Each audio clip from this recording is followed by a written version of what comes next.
আজ আমরা time and ওয়ার্কের একটা খুব গুরুত্বপূর্ণ অঙ্ক নিয়ে আমরা আলোচনা করব, যেটা এখানে দেখো এনটিপিসিতে দিয়েছিল। সেটা তো বলছি, তার সাথে প্রত্যেকটা পিএসসি, এসএসসি, আরআরবি প্রতিটা পরীক্ষাতে এই টাইপটা দিয়ে থাকে। তো তোমরা দেখো এটা কি বলেছে। বলছে যে 20 মেন, তাহলে কন্ডিশন কি বলেছে, 20 জন মেন অ্যান্ড 15 জন boys can do a work. তাহলে 15 জন 20 জন মেন আর 15 জন বয়েজ মিলে একটা ওয়ার্ক কমপ্লিট করছে কত, 10 ডেজে করছে। তাহলে তোমরা হচ্ছে বলতে পারো যে স্যার তাহলে 10 ডেজে যদি কমপ্লিট করে 10 ডেজে তাহলে টোটাল ওয়ার্ক করছে, সোজা কথা যেটা। তাহলে টোটাল ওয়ার্ক মানে কি, যতদিন করছে আর যতজন করছে গুণ করে দিলে হয়ে যায়। তাহলে আমাদের কি রয়েছে, টোটাল ওয়ার্ক দুজনের ক্ষেত্রে আবার দুটো কন্ডিশন দিয়েছে, 20 মেন 10 বয়েজ, আবার একটা condition can do a work 9 days. একটা 10 দিনে করছে, একটা 9 ডেজে করছে, এবং মেন আর বয়েজের কিন্তু ডিফারেন্ট রয়েছে। তাহলে যাই দিয়ে করুক total work same. Find the ratio of the daily work done by, daily work কার বলেছে, ম্যান টু দ্যাট বয়। তাহলে এম ইস টু বয়, অর্থাৎ মেন ইস টু বয় তোমার চেয়েছে। তাহলে তুমি কি করবে দেখে নাও। তাহলে টোটাল ওয়ার্ক কি, 20 মেন, 20 মেনকে আমি এম ধরলাম, প্লাস 15 বয়, 15 বি ধরলাম। তারা কাজ করছে কত দিনে, 10 ডেজ। টোটাল ওয়ার্ক এটা হলো। সুতরাং আমার বলছে 25 মেন আর হচ্ছে 10 বয়েজ, এই যে 10 বয়েজ, বি ধরলাম বয়েজকে, তারা ওই সেম কাজ টোটাল ওয়ার্কের 9 ডেজে কমপ্লিট করছে।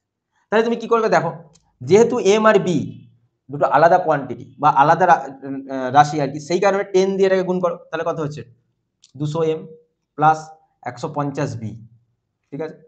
সিমিলার ভাবে 9 25 কত হয়, 5 9 45 এর 5 হাতে 4, 9 দুগুণে 18 4 22, 225 এম প্লাস হচ্ছে 90 বি।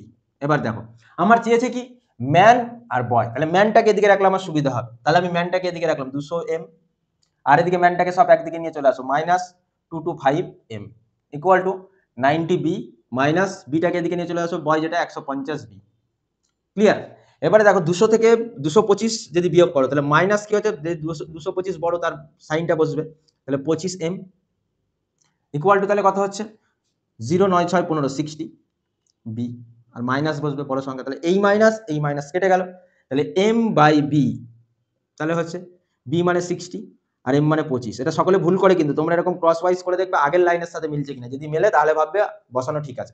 এবার কাটাকুটি করো, তাহলে কত হয়, 5 1 5 6, 5 2 10, 5 12 60, 5 5 25। তাহলে দেখো এম ইস টু বি, তাহলে কত হলো 12:5। এই আমাদের হয়ে গেল।